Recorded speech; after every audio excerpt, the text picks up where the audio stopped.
Hi everyone. Well, first things first, took me a while to make this video because I was not really sure where to start. Uh, I'm going to talk about my two writing projects, and I wanted to give a little bit of background uh, as for my sources of inspiration and stuff like that, how I came to enjoy English, and a lot of stuff that surround the projects, and then I'll talk about the projects themselves. So yeah, as most of you already know, my first language is not English, it's French, and I I live in a part of Canada where, back when I was really young, English was not really popular because there were a lot of tensions between the English and French speaking populations of Canada. Um, However, um, I used to watch a lot of TV back then, and one of the channels that we had was Canadian Broadcasting Corporation, CBC. And we also had the French version, which is Radio-Canada.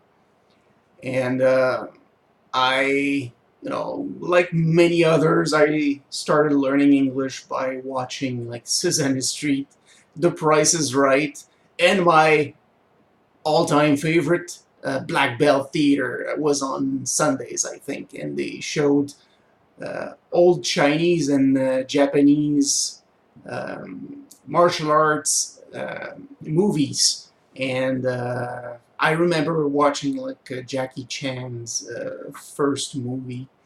Anyway, I'm already rambling and totally off target right now, so I'll try to focus on the subject. So yeah, I started learning English with that, and still in elementary school at that point. In 5th grade, they started teaching us English.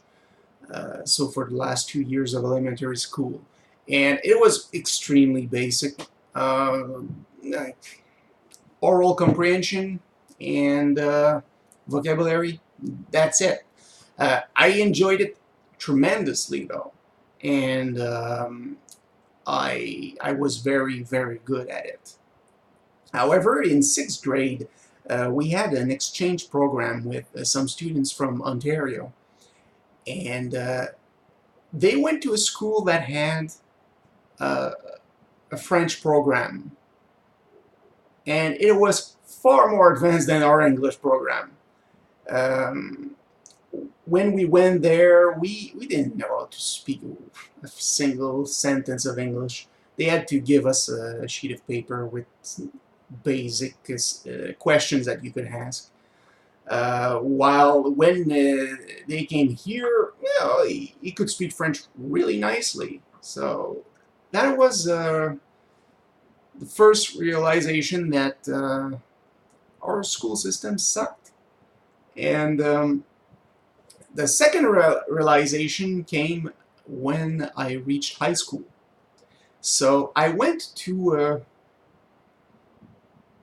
a private school. And I won't really get into the reasons why I went to a private school instead of a public school, at least not in this video. But needless to say that English, which was my best subject, suddenly became really difficult since that private school had a very decent English program. Not a great one, but a decent one. And I didn't know anything that they were teaching during the first semester. So I remember that my parents met with the teacher to discuss this, because and I was not, failing. Like, I had 73%. But compared to what I was used to getting, like 95% and more, yeah, that was disconcerting. So, um, since I did love the language, I figured I would have to, work hard to get back to the same level as the others, and probably work on my end. I don't know if you can hear that, but the neighbor upstairs, the autistic kid, is jumping, running. It's a bit annoying, but if you can hear it, good for you. Anyway, so yeah, I decided at that point to read a lot of English. Um, at the library, at the school library, they had plenty, and I mean plenty, of English novels. Um, I discovered the Dune series thanks to that. I read the whole series back then. Don't remember it that much, but I read pretty much all the Stephen King books and stuff like that. And around that time, I was getting interested into fantasy. So I went to a store. Let me check the name. I think it was Obidion. I thought it was in there. Oh well, my bad. Maybe second page? Yes, that's it. So yeah, it was a hobby store. So back then, they sold mostly, uh, models like car models, plane models, and stuff like that. But that type of hobby was losing steam when I was young. So the store had started selling uh, Dungeon and Dragon stuff and novels. So I picked the first novels that caught my eye and I brought them home. Keep in mind that back then my English was, you know, very basic. So what did I buy? I bought the Dragonlance Chronicles, which I have right here. La, la, la. If I'm not mistaken, it's the first edition with the artwork from, I think it's, let's see, who was it who did the art? Larry Elmore, I think. Yeah, that's it. Man, that guy had a lot of talent. I loved his art. So yeah, I bought those books and I started reading them. And of course, since my English was very basic, I understood parts of it. But I approached reading them as a sort of study. So I read parts of it, like a paragraph or a whole page, 2 pages, and there were plenty of words that I did not understand. And then, considering what I understood, I would try and figure out what this or that word meant. And then I checked the dictionary. If you check the dictionary right away, it won't really help most of the time because, first of all, a word has several definitions, and you have to understand the context before you can understand the word itself. So that helped me improve very quickly. And by the end of like the first or well, probably the second book, maybe even the third book, I was getting pretty damn good. And as soon as I finished the trilogy, I started reading them again. So that way, I already knew the context. I could focus more on verb tenses and stuff like that. And by using that methodical approach, I was able to really improve my English very fast. And by the end of the first year of high school, I was pretty much at the top of class, and that just kept going until I finished university. So yeah, because of that, I there was a certain attachment between me and fantasy. And in fact, my favorite authors are Margaret Weiss and Tracy Hickman of the Dragonlance Chronicles and the Twins trilogy, which is my favorite trilogy. There you go. Again, I think these are the first editions, but they're in bad shape because when I loaned them to a friend, yeah, he was carrying them in his backpack and accidents happened.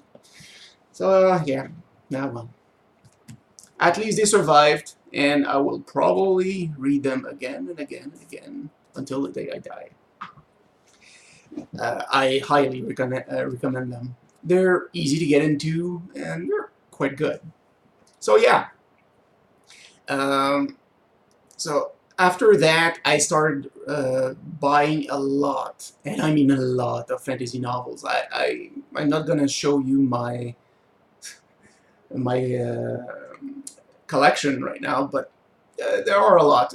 I need to get rid of a bunch of them too if I'm going to move soon, since I probably won't have enough space to keep all of them. But I'll think about it.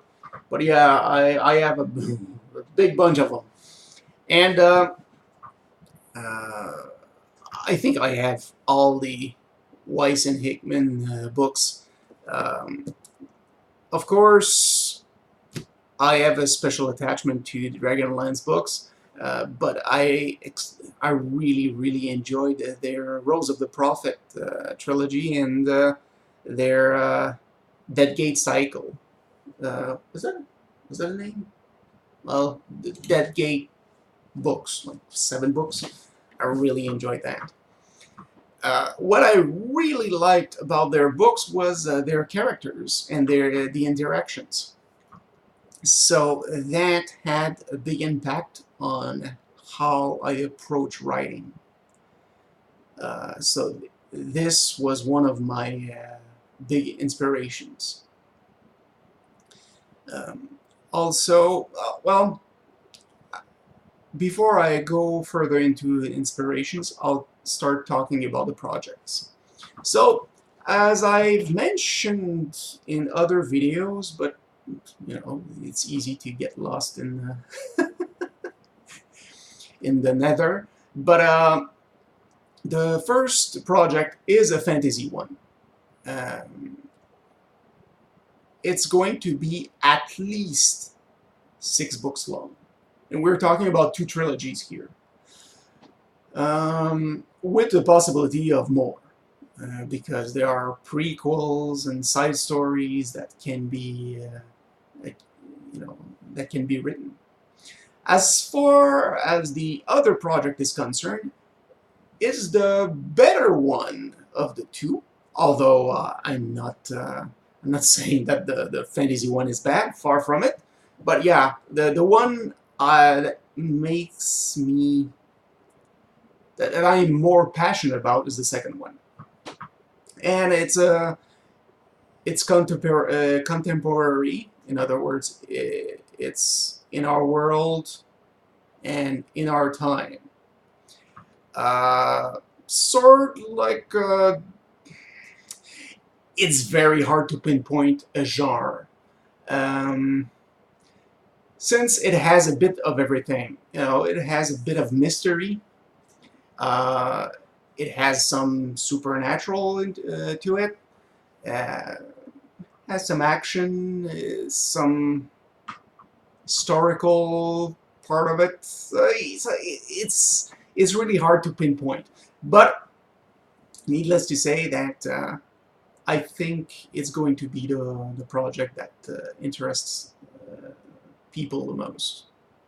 However, the one that I'm most that I've done the most work on is the fantasy one.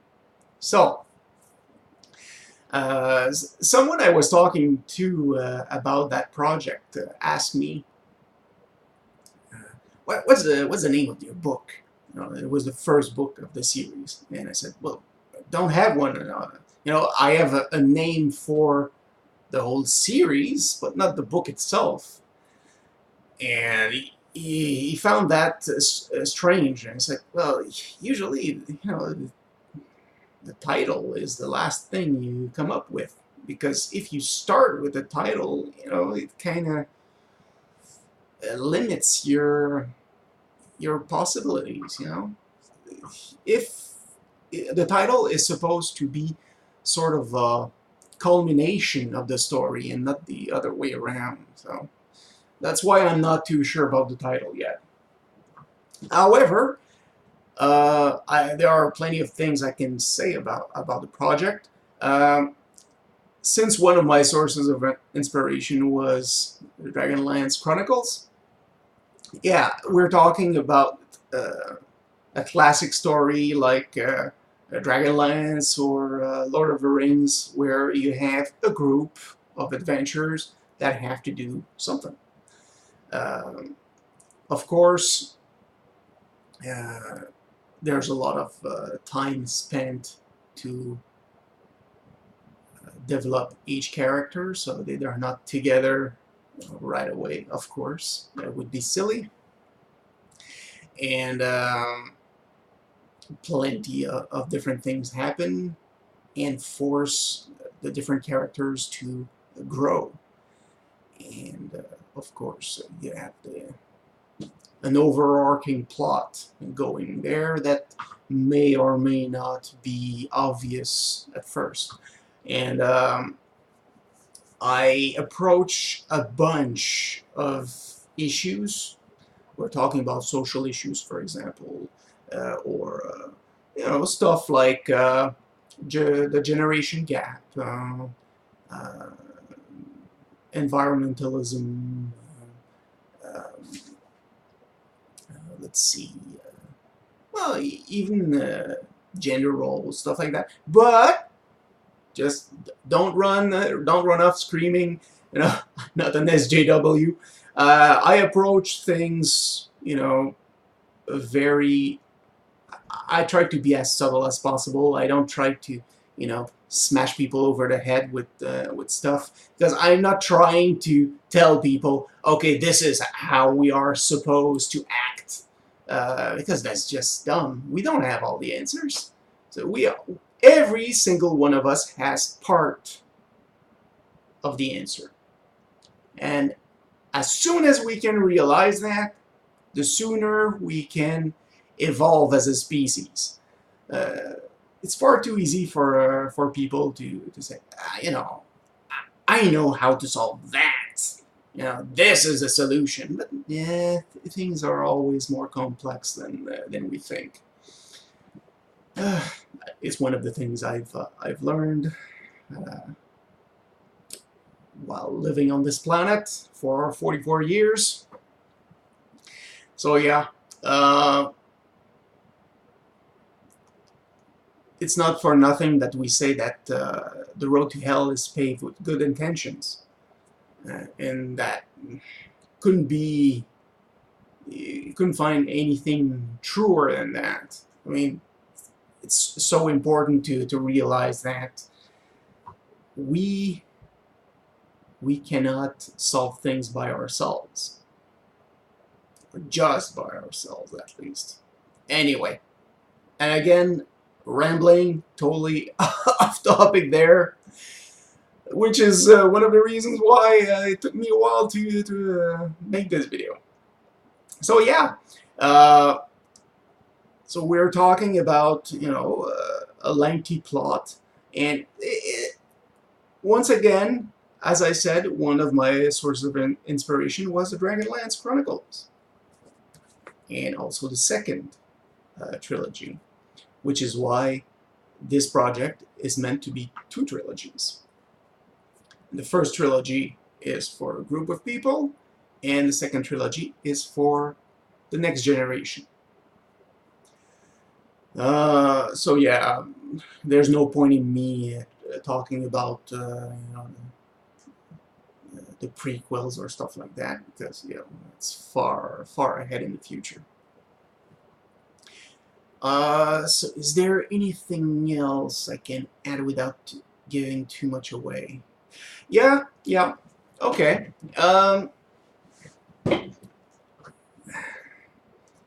I try to bring people that are very different together. And once again, I'm not talking about diversity. I'm not an SJW. So, for example, you have a couple of dwarves. I love dwarves. I've always loved dwarves. So, obviously, they're gonna be somewhere in a fantasy novel when I write it. Um, One of the characters has a long history with me, actually, since it was the first character I created in Dungeons and Dragons back in the day. Uh, his name is Gort Ironside, and I remember that at one point when I had started writing the book, we're talking about like 16 years ago, even more. Um, just for the heck of it, I decided to search Gort Ironside on the internet, and that's when I learned that Gort and Ironside were I think two British admirals during the Second World War, and I thought that was a funny coincidence. Uh, and then likewise, the other dwarven character, is named Meldrum, and I remember that one day I was taking the bus, uh, and in a city I no longer live in, and just outside the window I spotted on a building the name of a company, and it was Meldrum, uh, and that blew my mind. I said, "What? Did I subconsciously notice that and then name the character after it, or is this a huge coincidence?" And to this day, I have no idea, but I thought it was pretty funny. So yeah, these are going to be two of the members of the party, of the eventual party, of course. And then you have several characters that are part of a tribe, and the tribe will have a prominent role during the first book, and it's the tribe is loosely based on Native American tribes, Northern American tribes. And I mean loosely because I did not try to copy, the lives of the average Native American back then, but I simply let myself be inspired by that, and I put my own little spin on things. Uh, uh, at first, I name all my characters in a certain way, and the more I wrote, the more I embraced the Native American setting. So eventually, I changed almost every name uh, from that tribe to a Native American name.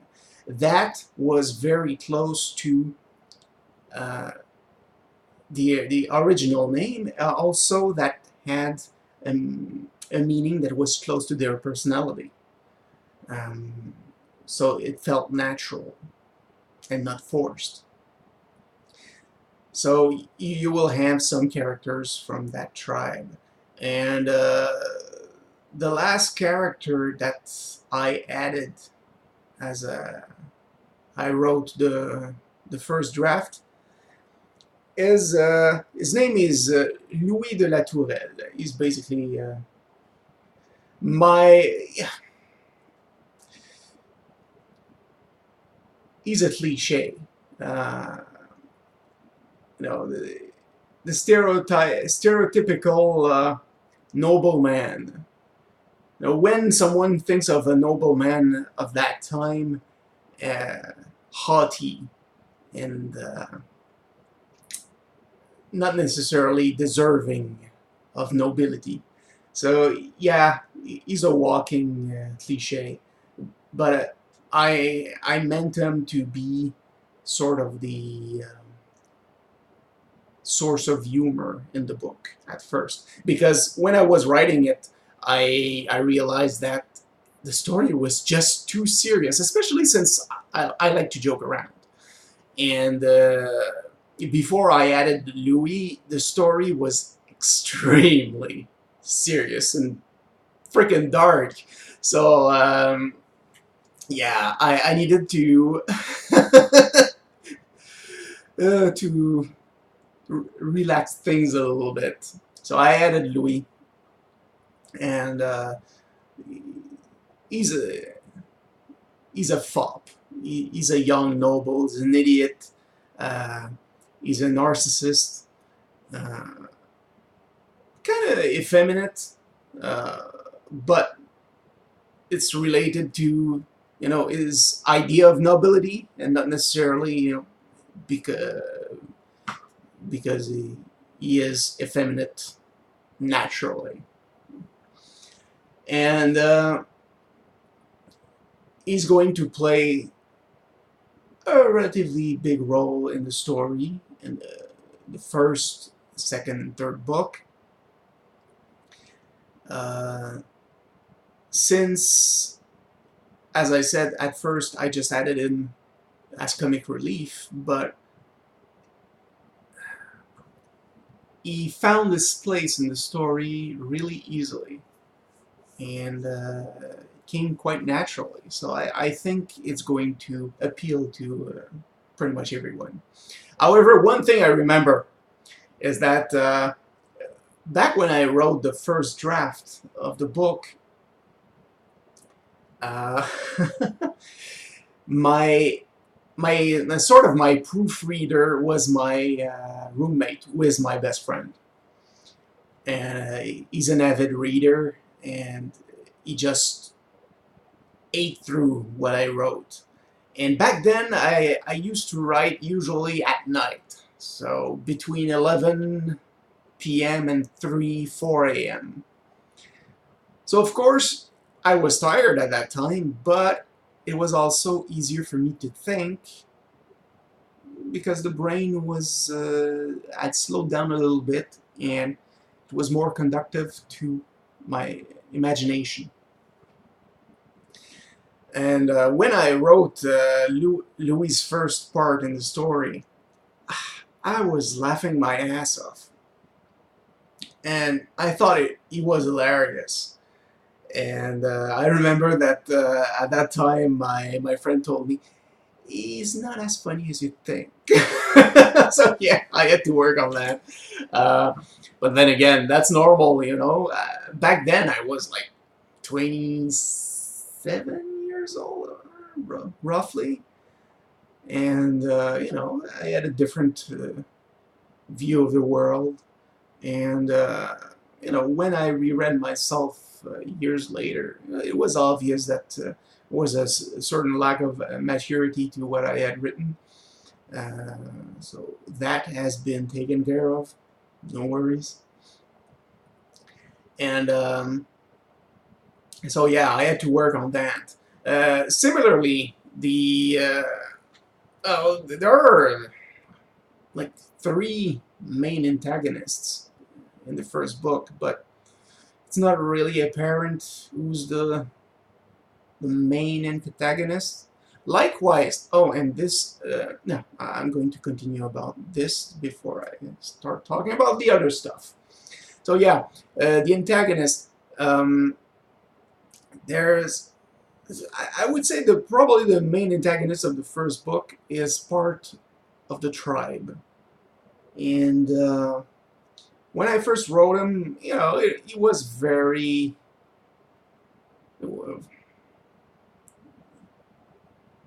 one-dimensional, you know, one-track minded, he has tunnel vision, and although he was intense, he lacked depth.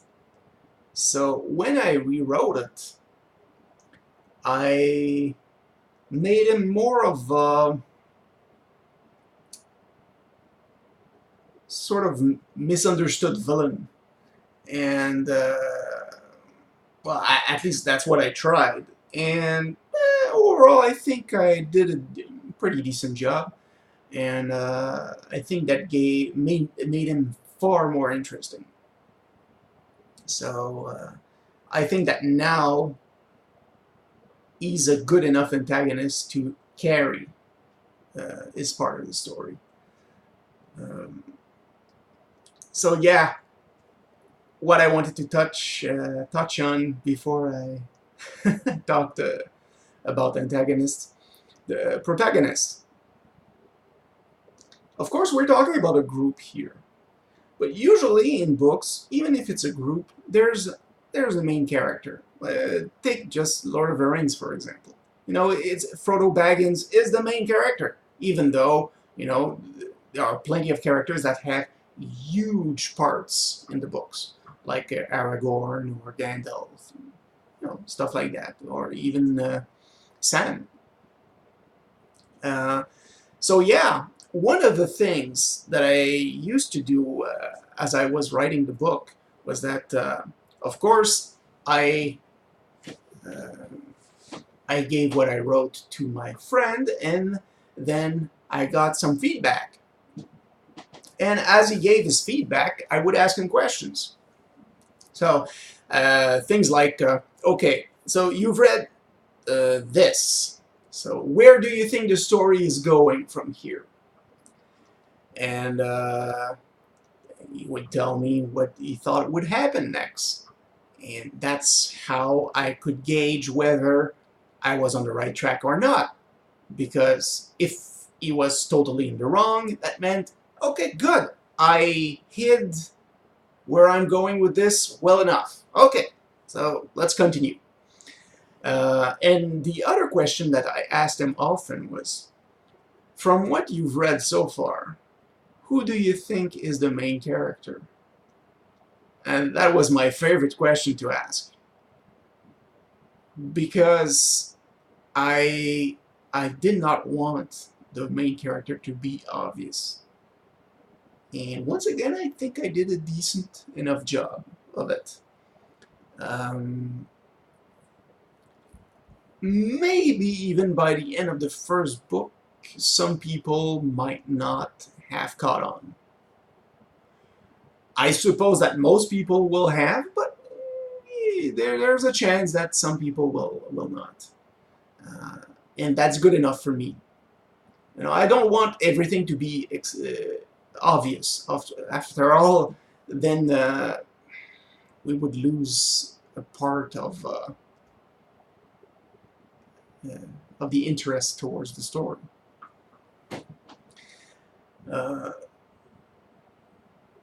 So I want to talk a little bit more about this, and I see I've been talking about it for 34 minutes, but I have a little thing to do, so I'm going to stop it right here, start over afterwards, and continue. And I'm not even going to edit those two parts, because this is amateur hour to its finest. So I'll just put the two parts together and leave this, because that way it's absolutely obvious how amateurish I am. I'll see you in a few seconds.